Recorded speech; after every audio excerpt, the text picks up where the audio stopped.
ఎన్నికల రోజు పోలింగ్ ఇక్కడ జరుగుతుంటే పక్క రాష్ట్ర ముఖ్యమంత్రి AK-47 తుపాకులతో పోలీసులు నాగార్జున సాగర్ డ్యామ్ మీదకు పంపించింది అధ్యక్ష. ఇవాళ నేను అడగదలుచుకున్న వాళ్ళను, నాగార్జున సాగర్ 100% మన భూభాగంలో ఉంది. మన ప్రాంతం, మన ప్రాంతానికి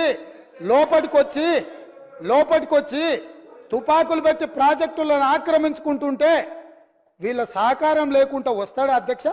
ఇంటి దొంగలు లేకుండా జగన్మోహన్ రెడ్డి గారు లోపలికొచ్చి నాగార్జున సాగర్ డ్యామ్ మీద పహారాలు కాసే పరిస్థితి వస్తుందా అధ్యక్ష? ఎందుకు ఆ రోజు వీళ్ళు మాట్లాడలేదు? వీళ్ళు ఇచ్చిన అలసే కదా, వాళ్ళు పెట్టిన పులుసు తిని వీళ్ళు అలసి ఇవ్వడం వల్లనే కదా ఈరోజు ఈ పరిస్థితి వచ్చింది. ఆయల్లో రాయలసీమకు పోయినప్పుడు కల్వకుంట్ల చంద్రశేఖరరావు గారు, ఈనాటి మంత్రి శ్రీమతి రోజా గారు పెట్టిన రాగి సంకటి రొయ్యల పులుసు తిని రాయలసీమను రతలాలసీమం చేస్తా అని చెప్పి మాట ఇచ్చి బేసిన్లు లేవు, బేసిజాలు లేవు, మీరు కొట్టుకపోండి అన్నాడు. వాళ్ళు కొట్టుకపోయారు. ఇప్పుడు మేము వచ్చినాక అట్టెట్లా కొట్టుకపోతాడంట? ఎవరు అధ్యక్ష బాధ్యత ఎవరు వహించాలి? నీ కళ్ళ ముందే కదా ముచ్చుమర్రి చంద్రబాబు నాయుడు కట్టింది, నీ కళ్ళ ముందే కదా రాజశేఖర రెడ్డి పోతిరెడ్డి పాడును 44,000 క్యూసెక్లకు పెంచి తరలించకపోయింది, నీ కళ్ళ ముందలనే కదా నీ ఇంట్లో పంచపక్ష ప్రమాణాలు జగన్మోహన్ రెడ్డి గారికి పెట్టి జీవో నెంబర్ 203ను నీ ఇంట్లోనే పునాదులేసి రాయలసీమ లిఫ్ట్ ఇరిగేషన్ కు ప్రగతి భవన్ లో కేసీఆర్ గారి డైనింగ్ టేబుల్ మీద పునాది రాయబడ్డది. దానికి పునాది రాయేసింది మీరే కదా.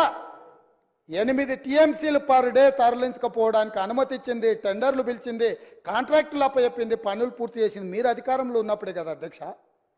మీరు మొత్తం కృష్ణానది జలాలు మహారాష్ట్ర కర్ణాటక దాటి మహబూబ్ నగర్ జిల్లాలో జూరాల నుంచి పాలమూరులో కలంపూర్లో ఎంటర్ అయి తుంగభద్ర నదిలో వచ్చే నీళ్లు, తుంగభద్ర నుంచి వచ్చిన సుంకేశ్లకు వచ్చిన నీళ్లు, సుంకేశ్ల నీళ్లు జూరాల నీళ్లు కలిసి ప్రయాణమై పాలమూరు జిల్లా నుంచి మొదలై రాయలసీమలకు పోయి నంద్యాల నుంచి తిరుక్కొని శ్రీశైలం ప్రాజెక్టు మీదకి వచ్చినప్పుడు శ్రీశైలం ప్రాజెక్టు కొంత తెలంగాణలో ఉంటే కొంత ఆంధ్రాలో ఉంది అధ్యక్ష. అంతకుముందు ప్రాజెక్టు లేవు. అంతకుముందు పోతిరెడ్డిపాడు 11,000 క్యూసెక్స్ ఉండే, అది 44,000 క్యూసెక్స్కి పెరిగింది. అంతకుముందు లేని రాయలసీమ లిఫ్ట్ ఇరిగేషన్ ఇవాళ 8 TMCలు తరలించడానికి లిఫ్ట్ ఇరిగేషన్లు కట్టినరు. ముచ్చుమరి నుంచి 1/2 TMC కట్టిరు అధ్యక్ష. మొత్తం 12.5-13 TMCలు పర్ డే. ఒక్క నెల రోజులు మనం కళ్ళు మూసుకుంటే శ్రీశైలంలో బురద కూడా ఉండదు అధ్యక్ష. రాయలసీమ లిఫ్టు 797 FRL దగ్గర కట్టిరు అధ్యక్ష. కుండ ఇట్లుంటే కుండకు సైడ్కు పొక్క పెట్టలే అధ్యక్ష, కింద పెట్టిండు. కింద వీళ్ళు పిలిచి పంచపక్ష ప్రమాణాలు వీళ్ళు పెట్టిండ్రు, జగన్మోహన్ రెడ్డి వీళ్ళ కింద బొక్క పెట్టిండు అధ్యక్ష. బొక్క పెట్టి మొత్తం తరలించకపోతుంటే మిన్నకుండా ఉన్న మీ ఇల్లు ఇవాళ నేను సూటిగా అడుగుతున్న హరీష్ రావుని మిత్రుణ్ణి, రాజకీయాలు పక్కన పెట్టండి, రాజకీయాలు పక్కన పెట్టండి, మీరు బాధ్యత కలిగిన మంత్రిగా చెప్పు. ఇవాళ రాయలసీమ జిల్లాలో ఉన్న మీ అవకాశం వచ్చినప్పుడు స్పీకర్ గారు అనుమతి తీసుకొని మీ అవకాశం వచ్చినప్పుడు తప్పకుండా చెప్పదు. I'm not yielding. నీకు ఇస్తాడు మైకు స్పీకర్ గారు, నేను కాదు ఇవ్వాల్సింది. స్పీకర్ సార్, ఇవాళ మన భూభాగంలో ఉన్న నాగార్జున సాగర్ మీదికి తుపాకులతో జగన్మోహన్ రెడ్డి వచ్చి ఆక్రమించుకుంటే చేతగాని సన్నాసులాక ఇక్కడ ప్రభుత్వం చూస్తుంటే ఇవాళ రాయలసీమలో ఉన్న ప్రాజెక్టుల నుంచి నీళ్లు తరలించకపోతుంటే ఎవరు అడ్డుకోవాలి అధ్యక్ష? ఎవరు అడ్డుకోవాలి? ఒక్క పక్కన వాళ్ళు ప్రాజెక్టులు పూర్తి చేసుకుంటుంటే వీళ్ళు ఇక్కడ ఆనాడు కోమటిరెడ్డి వెంకటరెడ్డి గారు కొట్లాడి నల్గొండ జిల్లాలో ఉన్న ఫ్లోరైడ్ను అక్కడి బాధితులను ఆదుకోవడానికి SLBC ప్రాజెక్టు మంజూరు చేయించి 42 కిలోమీటర్ల tunnel Rajiv Gandhi tiger reserve forest లో పర్యావరణ అనుమతి లేకపోతే టన్నెల్ బోర్ మిషన్ తోటి ఆ గుట్టను తొలిసి నీళ్లు దేవాలని 42 కిలోమీటర్ల టన్నెల్ని మొదలు పెట్టించి 2014 వరకు 32 కిలోమీటర్ల టన్నెల్ కొట్టింది అధ్యక్ష. తెలంగాణ వచ్చినాక వీళ్ళకి అప్పచెప్తే 10 కిలోమీటర్లు పూర్తి చేస్తే సంవత్సరంలో పూర్తి చేయాల్సిందని 10 ఏళ్ళలో కలిసి 1.5 కిలోమీటర్ పూర్తి చేసారు అధ్యక్ష. ఇంతకంటే చేతగానితనము తెలంగాణ ద్రోహి ఎవడని ఉంటాడా అధ్యక్ష? ఒకవేళ ఆ ప్రాజెక్టు పూర్తయిన ఉంటే నల్గొండ జిల్లాలో 3,64,000 ఎకరాలకు గ్రావిటీ ద్వారా నీళ్లు వచ్చే ప్రాజెక్టును పడావు పెట్టి ఈరోజు మీరు వదిలేసినందుకు ఇవాళ నల్గొండ జిల్లా రైతుల మీద మరణ శాసనం వాళ్ళు రాసిండ్రు అధ్యక్ష. అదేవిధంగా కల్వకుర్తి లిఫ్ట్ ఈనాటికి పూర్తి చేయలే, కల్వకుర్తి లిఫ్ట్ ఈనాటికి పూర్తి చేయలే. పాలమూరు రంగారెడ్డిలో 27,000 కోట్ల రూపాయలు ఖర్చు పెడితే గుంట భూమికి కూడా నీళ్ళు ఇవ్వలే. ఇవాళ కల్వకుర్తి, పాలమూరు రంగారెడ్డి, ఎస్ఎల్బిసి ఈ ప్రాజెక్టులన్నీ పూర్తయితే కూడా పర్ డే మనం 2 టీఎంసీల నీళ్లు కూడా తీసుకోలేము అధ్యక్ష.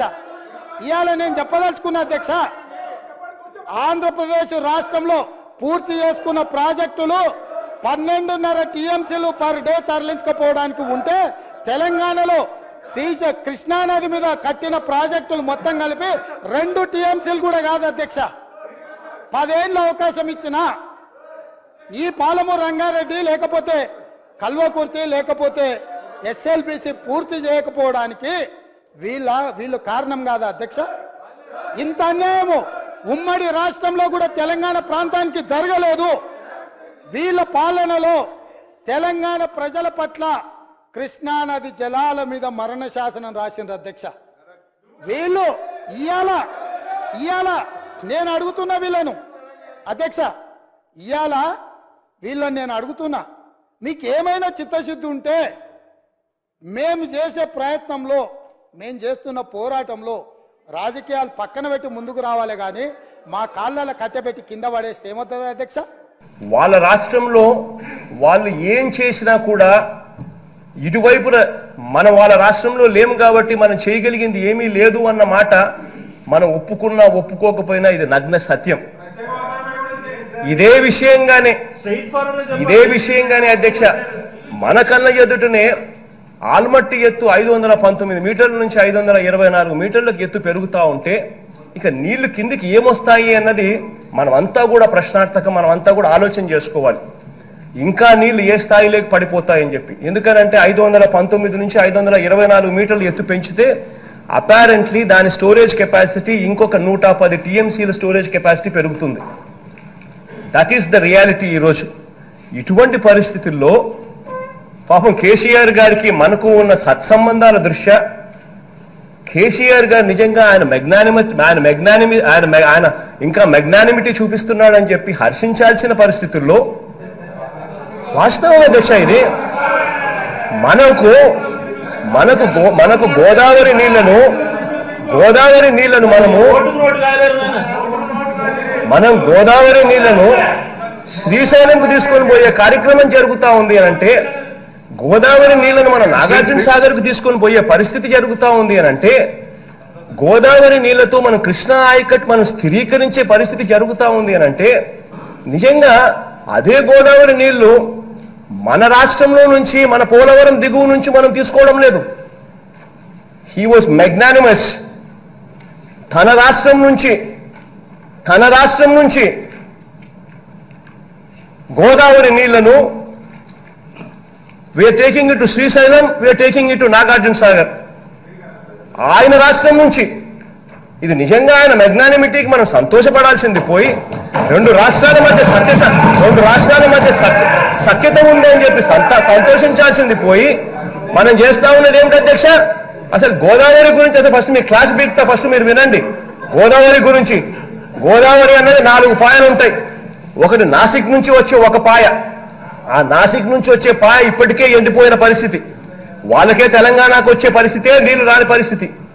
రెండో పాయ ప్రాణహిత పాయ, that is approximately 36% of Godavari waters. 36% Godavari waters approximately Pranahita పాయ. మూడో పాయ ఇంద్రావతి పాయ. ఇంద్రావతి పాయ అప్రాక్సిమేట్లీ 26% ఆఫ్ గోదావరి వాటర్స్. రెండు Pranahita and Indravati alone constitute approximately 65% of Godavari waters.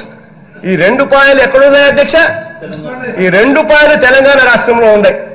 మనకున్నది ఏంటి అధ్యక్ష? గోదావరిలో కేవలం శబరి అది ఒకే ఒక పాయ, శబరి పాయ ఒకటే మనకుంది. You know how much Sabari constitutes? Sabari constitutes only 11% of Godavari. అంటే కేవలం మనకుండే పాయ ఏదైతే, మనకు వస్తా ఉన్న పాయ ఏదైతే ఉందో, మన రాష్ట్రంలో ప్రవహించే పాయ ఏదైతే ఉందో Sabari, that is only 11% of Godavari.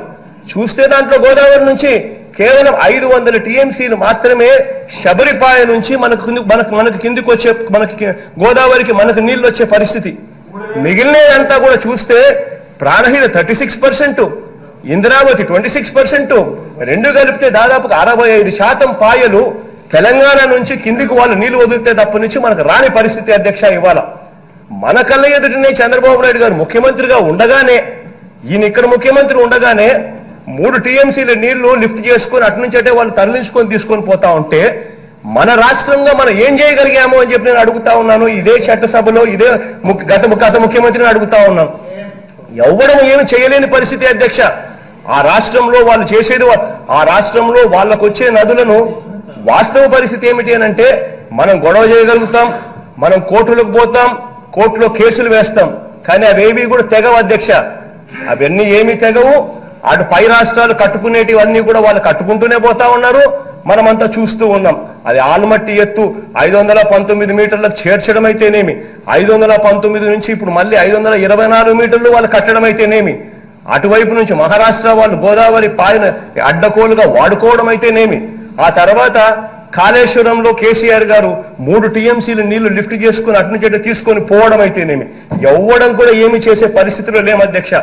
మనకి ఇవాళ కావాల్సింది ఏమిటి అంటే రాష్ట్రాల మధ్య సఖ్యత కావాలి. రాష్ట్ర ముఖ్యమంత్రులు ఒకరినొకరు మాట్లాడుకునే పరిస్థితి ఉండాలి. రాష్ట్ర ముఖ్యమంత్రుల మధ్య సఖ్యత ఉంటే, రాష్ట్ర ముఖ్యమంత్రులు కలిసి పనిచేసే గుణం ఉంటే అప్పుడు ఏదైనా డెవలప్మెంట్ అనేది జరుగుతుంది.